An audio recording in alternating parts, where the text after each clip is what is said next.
وہ پہلے پارے میں بھی آیتیں گزر چکی، یہاں پر بھی ہے۔ فقط سألوا موسیٰ اکبر من ذالک، تو یہ تو موسیٰ علیہ السلام سے اس سے بھی بڑا سوال کر چکے، کیا؟ فقالوا ارنا اللہ جہرتاً، انہوں نے کہا تھا موسیٰ علیہ السلام سے، یہ یہودیوں نے، اچھا آپ اللہ اللہ کہہ رہے ہیں بہت، ہم اللہ کو سامنے دیکھنا چاہتے ہیں، دیکھ کر کے ایمان لائیں گے۔ لن نؤمن حتی نری اللہ جہرتاً، قرآن میں ہے، وہ ضد کر کے بیٹھے ہم اس وقت تک ایمان نہیں لائیں گے جب تک اللہ ہم کو دکھے گا نہیں۔ میرے عزیزو، یہ بڑا سوال موسیٰ علیہ السلام سے کیا تھا انہوں نے، موسیٰ علیہ السلام سے، تو ہوا کیا ان کے ساتھ؟ اللہ فرماتا فَأَخَذَتْهُمُ الصَّاعِقَةُ بِظُلْمِهِمْ، اس طرح کا سوال کرنے پر اچانک ایک بجلی چمکی اور اللہ تبارک و تعالیٰ نے ان پر آسمان کو نیچے کر دیا، اتنا کہ اب گرے گا تب گرے گا، خوف کے مارے وہ پورے دہل گئے۔ سوال کیا کیا تھا؟ ہم ایمان نہیں لائیں گے جب تک اللہ ہم کو سامنے نہیں دکھے گا۔ تو اللہ تعالیٰ نے بجلیاں بھیجی، کڑک بھیجی، بہت خطرناک قسم کی کڑک، بجلی کی چمک، اور آسمان نیچے پھٹ کر کے آ گیا، سروں پر آ گیا، اللہ نے روک لیا۔ اب پھر وہ ایسی ضدی قوم تھی، ان کو اوپر سے آسمان یہاں لا کر کے کھڑا کیا گیا، اب بولو ایمان لاتے ہو یا کیا ہے؟ تو قرآن کی آیت ہے لن نؤمن حتی نری اللہ جہرۃ فاخذتکم الصاعقۃ بظلمہم، تو ان کے بجلی نے کڑک لیا، یہ کڑک آ کر کے انہیں گھیر لی، تو پھر کہنے لگے نہیں ہم ایمان لاتے ہیں موسیٰ کے رب پر، ہے اللہ کوئی ہے، اب ضرورت نہیں ہے دیکھنے کی۔ اب یہاں سے سنیے میرے عزیزوں، نبیوں سے ایسا سوال کیا گیا ہے تو اللہ تبارک و تعالیٰ نے بیان فرمایا۔ مجھے حیرت ہوتی ہے، موسیٰ علیہ السلام کی قوم نے ان سے کہا تھا ہم ایمان نہیں لائیں گے اس وقت تک، توجہ ہے نا، ہم ایمان نہیں لائیں گے اس وقت تک جب تک کہ اللہ کو آنکھوں سے دیکھ نہیں لیں گے۔ موسیٰ علیہ السلام ولی تھے یا نبی تھے؟ نبی تھے، سب کو معلوم ہے۔ نبی کا درجہ بڑا ہے یا ولی کا درجہ؟ نبی کا۔ نبی کو معجزہ بھی ملا ہے، طاقت بھی ملی ہے، اور ان کی شان محبوبی بھی ہے، اللہ ان کی باتوں کو رد نہیں کرتا۔ موسیٰ علیہ السلام سے جب ان کی قوم نے سوال کیا تو دکھوا دینا چاہیے تھا نا، ٹھیک ہے چلو میں اللہ دکھا دیتا ہوں تم ایمان لے آؤ، نہیں دکھائے۔ موسیٰ علیہ السلام اپنی قوم کو اللہ نہیں دکھوائے، وجہ یہ ہے کہ وہ خود بھی نہیں دیکھے، وہ خود بھی انہوں نے نہیں دیکھا تھا۔ اب میں آپ سے یہ کہنا چاہتا ہوں، اتنے سالوں گزر جانے کے بعد للو پچو پیر صاحب آئے اور وہ مریدوں سے کہتے ہیں ہم اس وقت تک تمہیں بیعت میں نہیں شامل کریں گے جب تک اللہ تمہیں دکھا نہیں دیں گے۔ مرید بھی گھومتے ہوئے کہہ رہا ہے کہ ہمارے پیر صاحب تو اللہ دکھاتے ہیں پھر بیعت کرتے ہیں۔ کون سا پیر ہے وہ جو اتوار کے بعد آتا ہے یا منگل سے پہلے آتا ہے، یا پھر مرشد جسے کہا جاتا ہے ہدایت دینے والا؟ عزیزان گرامی وقار، قرآن پڑھو، اس طرح کی ایسی باتیں نہ مارو، ہواؤں میں نہ پھینکو۔ وہ مریدین بھی ویسی ہیں، پیر بھی ویسا ہی ہے، اس نے کیا دکھایا، انہوں نے کیا دیکھا، پتہ ہی نہیں ان کو۔ میں نے سنا ہے کہ کوئی پیر صاحب ہیں وہ بھیجے میں اللہ دکھاتے ہیں، بکرا کاٹتے ہیں، بکرے کا سر پھوڑ کر کے اس کا بھیجا نکال کر کے اس میں رکھتے ہیں، واللہ عالم۔ یہ بھیجے کا تصور کہاں سے آیا یہ بھی نہیں معلوم کہ میاں جب دکھانا ہی ہے تو بھیجے میں کیوں، انڈے میں کیوں نہیں دکھتا، گردے کلیجے میں کیوں نہیں دکھواتے؟ میرے خیال سے ایسا ہو سکتا ہے کہ پیر صاحب کو بھیجا پسند ہوگا، جتنے مرید دیکھیں گے اتنے بھیجے آئیں گے۔ کیا تماشا ہے، دین کو تماشا بنا کر رکھا ہے۔ اے غیور مسلمانوں، اپنی عقل کا استعمال کرو۔ یا قرآن تو یہ کہہ رہا ہے کہ موسیٰ علیہ السلام سے ان کی قوم نے کہا تھا، ایک جگہ نہیں، یہ آیت 2 جگہ آئی ہے، 2 جگہ پڑھ کر کے دیکھ لو۔ ان کی قوم نے کہا تھا ہم جب تک اللہ کو نہیں دیکھ لیں گے جب تک آپ پر ایمان نہیں لے آئیں گے۔ موسیٰ علیہ السلام نبی ہو کر کے اپنی قوم کو نہیں دکھائے، نہیں، اللہ دیکھنے والی چیز ہے ہی نہیں، قرآن کہتا ہے لا تدرکہ الابصار وہو یدرک الابصار، کوئی آنکھ نہیں ہے جو اس کو گھیر میں لے لے، اگر کسی آنکھ میں آ گیا تو وہ خدا نہیں، خدا وہ ہے جو کسی کے آنکھ میں سما نہیں سکتا۔ ہاں وہ اللہ رب العزت ہے جو ساری نگاہوں پر حاوی ہے، پوری دنیا کو وہ دیکھ رہا ہے لیکن اسے دیکھنے والی آنکھ نہیں۔ رسول کریم صلی اللہ تعالی علیہ وسلم اس سے مستثنا ہیں، صرف اللہ رب العزت نے میرے نبی صلی اللہ تعالی علیہ وسلم کو اپنا دیدار کرایا، یہ ایکسیپشن ہے، یہ ایکسیپشن ہے۔ وہ زندگی میں ایک مرتبہ حضور اکرم صلی اللہ علیہ وسلم کے ساتھ ہوا بیداری کے عالم میں، لیکن یہاں پر بھی ہم یہی کہیں گے میرے عزیزو، جس وقت اللہ تعالیٰ کو اپنا دیدار کرانا تھا اپنے نبی کو، اس رات خصوصی طاقت ان کی آنکھوں میں ڈالی تب دیدار کرایا ہے، خصوصی طاقت و قوت دی تب دیدار کرایا۔ ورنہ تو بہت سارے صحابہ بھی اختلاف کرتے ہیں اس بات پر، صحابہ کی دو جماعتیں، بعض صحابہ کا تو یہ کہنا ہے کہ نہیں رسول کریم صلی اللہ تعالی علیہ وسلم نے اپنی آنکھوں سے نہیں دیکھا، دل کی آنکھوں سے دیکھا، یہ ماتھے کی آنکھوں سے نہیں دیکھا، اس لیے کہ قرآن کہتا ہے کوئی آنکھوں سے دیکھ ہی نہیں سکتی۔ اس میں حضرت عائشہ صدیقہ بھی ہیں، حضرت عائشہ صدیقہ بھی فرماتی ہیں، لیکن حضرت انس رضی اللہ تعالیٰ عنہ جو صحابی رسول ہیں انہی کے مسلک پر ہم بھی ہیں۔ سب صحابہ اپنی جگہ پر حق پر ہیں، ہم ان کے مخالفین میں سے نہیں ہیں، لیکن انہوں نے اپنا اجتہاد کیا۔ حضرت عائشہ صدیقہ نے کہا کہ نہیں، قرآن کے حساب سے تو ممکن نہیں لگتا کہ کوئی دیکھ سکے، حتیٰ کہ حضور صلی اللہ علیہ وسلم بھی، لیکن حضرت انس نے فرمایا کہ میں نے خود رسول پاک صلی اللہ علیہ وسلم سے سنا ہے، اللہ کے نبی صلی اللہ علیہ وسلم نے فرمایا میں نے اپنی ان آنکھوں سے اللہ کا دیدار کیا ہے۔ تو ایک صحابی کی روایت یہ بھی ہے، تو یہاں سنی ہوئی بات ہے حضور سے، اس لیے ہم اس کو زیادہ قبول کرتے ہیں، اور وہاں حضرت عائشہ کا اپنا اجتہاد ہے، حضور سے نہیں سنا انہوں نے، قرآن کو پڑھ کر کے وہ کہتی ہیں قرآن کے حساب سے تو نہیں لگتا کہ آنکھوں سے دیکھا جا سکتا ہے۔ حضور جو معراج میں گئے تھے اس وقت تو حضرت عائشہ کی شادی بھی نہیں ہوئی تھی، حضور صلی اللہ تعالیٰ علیہ وسلم جب معراج میں گئے تھے حضرت عائشہ رضی اللہ تعالیٰ عنہ اس وقت تھی ہی نہیں۔ تو یہ تو روایات جو اس وقت موجود تھے ان کی لی جائے گی۔ بہرحال میں یہاں بات یہ کر رہا تھا کہ قرآن میں اللہ تعالیٰ نے فرمایا کہ موسیٰ علیہ السلام سے تو اس سے بڑا سوال کر چکے، اے نبی آپ سے یہ پوچھ رہے ہیں کہ ہمیں آسمان سے کوئی کتاب اتار کر کے دکھاؤ، سامنے سامنے دکھے گی تو ہم ایمان لائیں گے۔ تو اللہ نے فرمایا اس سے بڑا سوال یہ موسیٰ علیہ السلام سے کر چکے کہ ہمیں اللہ دکھاؤ تب ایمان لائیں گے۔ ان لوگوں کا ایک ہی علاج ہے، ان کے دل کے اطمینان کے لیے کوئی چیز نہیں کی جائے گی، ان کے لیے یہ روز ایک ایک چیزوں کا مطالبہ کریں گے۔ اب مثال کے طور پر اگر ہم یہ کہیں کرامت حق ہے، مانتے ہیں کہ نہیں؟ کرامت حق ہے، میں بیان کر رہا ہوں تو میرے ہی پیچھے پڑ گئے، ابھی کر کے دکھا دو، ابھی کر کے دکھا دو۔ اچھا کیا کر کے دکھائیں؟ تو کہیں گے مٹی میں سے تم سونا نکال کے دکھا دو۔ ہاں میاں تم کو جو چاہیے وہی کرامت بھی تم کو چاہیے، سننا نکال کے دکھائیں۔ میرے عزیزو اس طرح کے مطالبے یہودیوں اور عیسائیوں کے ہوا کرتے تھے۔ اب مسلمانوں کا سب سے بہترین عقیدہ کیا ہے؟ الحمدللہ میں آپ کو بتاتا ہوں، تمہاری تعریف میں اللہ نے کیا فرمایا۔ یہ واحد قوم ایسی ہے میرے نبی کی کہ جب میرے نبی نے کہا اللہ ہے تو انہوں نے مان لیا، جب میرے نبی نے کہا یہ قرآن ہے تو اس کی ہر آیت پر ایمان لیا ہے۔ کبھی بھی امت نے یہ نہیں پوچھا کہ اے رسول ہمیں اترتی ہوئی تو نہیں دکھ رہی، آپ کہہ رہے ہیں کیسے مانیں؟ نہیں، مسلمان قوم وہ ہے جنہوں نے کہا میرے نبی نے کہہ دیا تو ہو گیا۔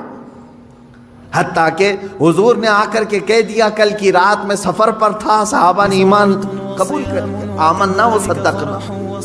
اسی لیے قرآن جو شروع ہوتا ہے سورہ بقرہ میں آپ پڑھیں گے، شروع کی آیتوں میں اللہ نے تعریف میں فرمایا ھدی للمتقین الذین یؤمنون بالغیب۔ اللہ فرماتا ہے یہ کتاب ہم نے اتارا ہی ہے ان لوگوں کے لیے جو غیب پر ایمان رکھتے ہیں۔ یہ کتاب ہدایت ہے ان لوگوں کے لیے جو غیب پر ایمان رکھتے ہیں۔ آج تک مجھے بتاؤ برسوں سے آپ نماز پڑھنے کے لیے آ رہے ہیں، مسجد میں آ رہے ہیں، کبھی آپ نے امام صاحب سے جا کر کے پکڑ کے پوچھا کہ امام صاحب آپ اللہ اکبر کہہ کر کے جھکاتے ہیں سجدے میں، کبھی یہ تو بتاؤ ہے کہاں اللہ، دکھتا کیوں نہیں ہے مسجد میں؟ کبھی پوچھا آپ نے؟ نہیں، یہ مسلمان کی شان ہے، ہر مسلمان کے دل میں اللہ رب العزت کی محبت بسی ہوئی ہے، اسے معلوم ہے ایک ذات ہے، میری دیکھنے کی اوقات نہیں، جب وہ وقت آئے گا مولا حجابات ہٹائے گا اور اپنا دیدار کرائے گا، کیونکہ جنت میں جانے کے بعد مسلمان کو سب سے بڑا انعام کیا دیا جائے گا؟ سیب، انار، انگور، حوریں، غلمان، نہریں۔ سب سے بڑا انعام مسلمان کے لیے یہ ہوگا کہ اسے سارے حجابات ہٹا کر کے اللہ کا دیدار کرایا جائے گا۔ اس سے بڑا انعام کچھ ہوگا؟ پوری زندگی جس کے لیے وہ عبادت کرتا رہا وہ رحمان اسے دکھایا جائے گا۔ بلکہ قرآن کہتا ہے وجوہ یومئذ ناظرہ الی ربہا ناظرہ، اس دن کچھ چہرے ایسے چمک رہے ہوں گے، دمک رہے ہوں گے، یہ سورہ قیامہ کی آیت ہے، کچھ چہرے چمک رہے ہوں گے، دمک رہے ہوں گے، کیوں مولا؟ الی ربہا ناظرہ، اس لیے کہ وہ اپنے رب کو دیکھ رہے ہوں گے، اس لیے کہ وہ براہ راست اپنے رب کا دیدار کر رہے ہوں گے، ادھر رب کو دیکھ رہے ہوں گے اور چہرے چمک رہے ہوں گے۔ وہ وقت آئے گا جب تمہیں دیدار کرایا جائے گا، لیکن دنیا میں اس طرح کا مطالبہ کرنا بیجا ہے، نہیں کرنا چاہیے۔ اللہ رب العزت نے جس چیز کو منع کر دیا اس چیز کا سوال نہیں ہوگا، کیونکہ موسیٰ علیہ السلام کو جب اللہ نے کہہ دیا لن ترانی، تم مجھے نہیں دیکھ سکتے، تو یہاں کون سا مرید 30 مار کھا ہے جو موسیٰ علیہ السلام سے اوپر بننے کی کوشش کرتا ہو؟ ان سے بھی بڑا ہے کوئی جو اپنے پیر صاحب سے جا کر کے کہے کہ آپ مجھے اللہ دکھوائیے اس کے بعد بیعت کرتا ہوں؟ ارے موسیٰ علیہ السلام کو کوئی طور پر نہیں دکھایا اللہ نے، اور تمہیں جھوپڑ پٹی میں دکھائے۔ یہ گمراہیاں جو ہمارے ہاں گھر کر رہی ہیں، اس کا علاج کرنے کی ضرورت ہے۔ میں اتنا سخت ان لوگوں کے خلاف اس لیے بولتا ہوں میرے عزیزوں، مجھے جہاں تک میرا دل کہتا ہے اس طرح کے جو تصوف کے بہانے سے ہماری جماعتوں میں آئے ہیں، ان کا دور دور سے اسلام سے کوئی تعلق نہیں، یہ شیطان ہے جو انسان کے لباس میں ہمارے درمیان آتے ہیں۔ اس کو پہچانو، شیطان پیر کی شکل میں بہت زیادہ آتا ہے، اکثر آتا ہے، کیونکہ گمراہی یہاں سے زیادہ ہو سکتی ہے۔ اسی لیے اعلیٰ حضرت رضی اللہ تعالیٰ عنہ نے شرطیں لکھ کر کے رکھی ہیں کہ کس سے بیعت کرو گے، کس سے نہیں کرو، کیونکہ سب سے زیادہ یہاں گرنے کے چانسز یہاں ہیں، یہاں اندھا دھند یقین کیا جاتا ہے، پیر کی بات پر ایسے آنکھ بند کر کے یقین کرنے کا رواج ہے ہمارے درمیان۔ اس لیے شیطان اس چور راستے سے اندر آتا ہے کہ سارے مریدین آمنا صدقنا کہیں گے۔ میرے عزیزو، یہ بات میں اپنے لیے بھی کہتا ہوں، آج اگر مجھ سے بھی کوئی بیعت ہے، میرے ہر اس مرید سے بھی میں یہ کہوں گا اس وقت تک تمہاری بیعت قائم ہے جب تک میں شریعت پر قائم ہوں، جب تک میں شریعت پر قائم ہوں اس وقت تک تمہاری بیعت قائم ہے۔ اگر مجھے شریعت سے ذرا برابر ہٹا دیکھا، میری بیعت توڑ دو، بلکہ خود ٹوٹ جائے گی، خود ٹوٹ جائے گی۔ میں پیر ہی نہیں ہوں، میں پیر ہوں، پیر نہیں کہلاؤں گا، پیر۔ یہ بات اس لیے عرض کر رہا ہوں کہ شریعت کے ترازو میں ہر ایک کو تولو، میں دوسروں کے متعلق نہیں کہہ رہا، مجھے خود تولو، جو مجھ سے بیعت ہوا ہے اس مرید سے بھی میں کہوں گا کہ شریعت کے دائرے، یہ نہیں کہ میرے پیر نے کہہ دیا آنکھ بند کر کے، جیسے آج کے لٹھو مرید ہیں کچھ، پیر صاحب نے کہہ دیا نہیں ہونا ہی ہے انہیں، نہیں، پہلے پرکھو اس کو کہ پیر نے اگر حکم دیا ہے تو رسول پاک کی شریعت کے مطابق دیا کہ نہیں دیا۔ مفتی اعظم ہند رضی اللہ تعالیٰ عنہ اپنے ایک مرید کو ٹکٹ لانے کے لیے بھیجے اور وہ ظہر کی نماز قضا کر گیا، عصر کے ٹائم پر پہنچا تو سب سے پہلے مرید سے یہ پوچھا کہ ظہر پڑھی تھی کہ نہیں پڑھی تھی، ظہر تھی یا جمعہ کی تھی؟ اس نے کہا لائن میں لگا تھا، چھوڑ کے جاتا تو پھر لائن ٹوٹ جاتی اور ٹکٹ بھی نہیں ملتا، آپ کا چھوٹ گئی۔ تو آپ نے جلال کا اظہار کیا، ٹکٹ پھینک دیا۔ یہ پیر و مرشد ہے. اور مرید سے یہ کہا تو نے اتنا بڑا گناہ کیا کہ میری فرما برداری کرنے کی غرض سے اللہ کی نافرمانی کر گیا. یہ ہوتا ہے پیر. ہمیشہ یہ یاد رکھنا کہ پیر کی حکم بجاوری کے غرض سے کہیں ایسا نہ ہو جائے کہ اللہ کی نافرمانی ہو جائے. نمبر 1 سب سے پہلا ہمیں جو پرائیورٹی دینی ہے وہ رب ذوالجلال کی ذات ہے. حتیٰ کہ میں نے ایک روایت یہ بھی سنی, بڑے بزرگ عالم دین ہیں میرے والد گرامی, خود سرکار مفتی اعظم ہند سے بیعت فرماتے ہیں. ایک بار آپ تشریف لائے تھے ایک مدرسے میں, نماز پڑھ رہے تھے ظہر کی, گرمیوں کے دن تھے, علامہ صاحب نے بھی اس کو بیان کیا ہے. فرماتے ہیں کہ پیچھے وہ پنکھا لے کر کے جل رہے تھے, گرمی ہو رہی ہے, نماز پڑھ رہے ہیں. مفتی اعظم ہند رحمۃ اللہ تعالی, میں سچے پیروں کی بات کر رہا ہوں میرے عزیز, سلام پھیر کر کے اس کا پنکھا کھینچا اور پھینک دیا اور کہا کیا کر رہے ہو؟ کہا حضور گرمی سے پسینے میں آپ شرابور ہیں, میں ہوا کر رہا تھا. تو آپ نے کیا فرمایا جانتے ہیں؟ کہتے ہیں میں خود اللہ کی عبادت میں تھا, اللہ بادشاہ اعظم ہے اور اس کی عبادت کرنے کے وقت بندہ غلام ہے. کیا یہ کسی غلام کے لیے لائق ہو سکتا ہے کہ غلام کی بھی خدمت کی جا رہی ہو؟ جب وہ بادشاہ کی عبادت میں لگا ہو تو غلام کی خدمت ہونی چاہیے. یہ فرسٹ پرائیورٹی اللہ رب العزت کی ذات کو دینے کا تصور ہم نے سچے پیروں سے سیکھا ہے. یہ نہیں کہ نماز چھوڑو, پیر کی عبادت میں لگا ہے, سب جنت دلا دے گا. کہاں کی جنت دلائے گا؟ کون سی جنت دلائے گا؟ بہت سارے پیروں نے اپنے مریدوں کی نمازوں کو برباد کر رکھا ہے. کہا نہیں تمہیں کیا ضرورت ہے, میں سب بخشوا دوں گا, سب بخشوا دوں گا. جو پیر ایسا کہتا ہے اسے قبرستان لے کر کے جاؤ, جو بھی مرید مرے اس کے ساتھ دفن کرو, اسے بٹھاؤ اس کے ساتھ.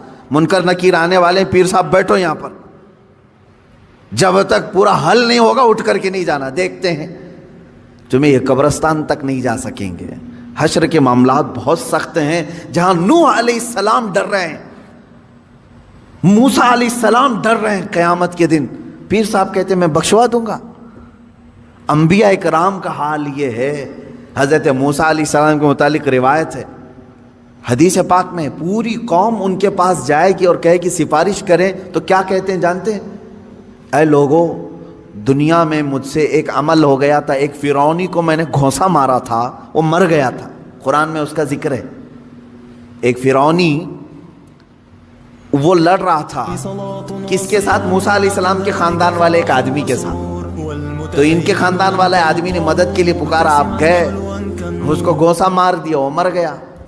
دوسرے دن پتا چلا کہ ان کے خاندان والا جو آدمی تھا وہ خود غلطی پر تھا, وہ آدمی نہیں. جس کو موسیٰ علیہ السلام نے مارا وہ غلطی پہ نہیں تھا, یہی غلطی پر تھا, اسی نے مدد کے لیے بلایا, اسی نے مروا دیا. موسیٰ علیہ السلام کو اس عمل پر بڑی پشیمانی ہوئی اور قرآن پاک میں اس کا ذکر ہے. موسیٰ علیہ السلام نے رو رو کر کے توبہ کیا, استغفار کیا کہ میرے ہاتھ سے ایک آدمی مر گیا. اب حدیث میں سنتے ہیں آپ, قیامت کے دن جب پوری مخلوق موسیٰ علیہ السلام کے پاس شفاعت کے لیے جائے گی تو وہ کہتے ہیں زندگی میں میرے سے ایک عمل ایسا ہو گیا تھا, میرے گھونسے سے ایک ناحق آدمی مر گیا تھا, آج مجھے ڈر ہے کہ اللہ کہیں مجھے وہ سوال نہ کر لے. کون کہہ رہا ہے؟ موسیٰ علیہ السلام.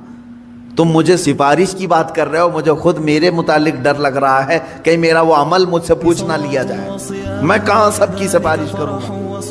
اور یہاں صبح سے شام تک عورتوں کی بھیڑ میں بیٹھا ہوا پیر, وہ کہتا ہے میں سب کی بخشش کروا دوں گا.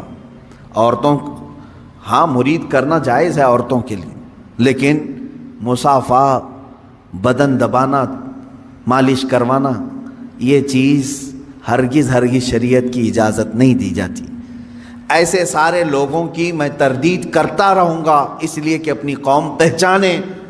تم اپنے جسم کے علاج کے لیے جو ڈاکٹر ڈھونڈتے ہو, اچھے سے اچھا ڈاکٹر ڈھونڈتے ہو, MBBS چاہیے, MD چاہیے, اور اپنی روح کی علاج کے لیے جھولا چھاپ جس کی کوئی شریعت میں علم بھی نہیں, ایسے پیر کو ڈھونڈ لیتے ہو جو تمہاری طبیعت اور تمہارے روح کا علاج کرے گا؟ وہ کیا علاج کرے گا؟ وہ خود بیمار آدمی ہے بیچارہ، روحانی بیمار ہے۔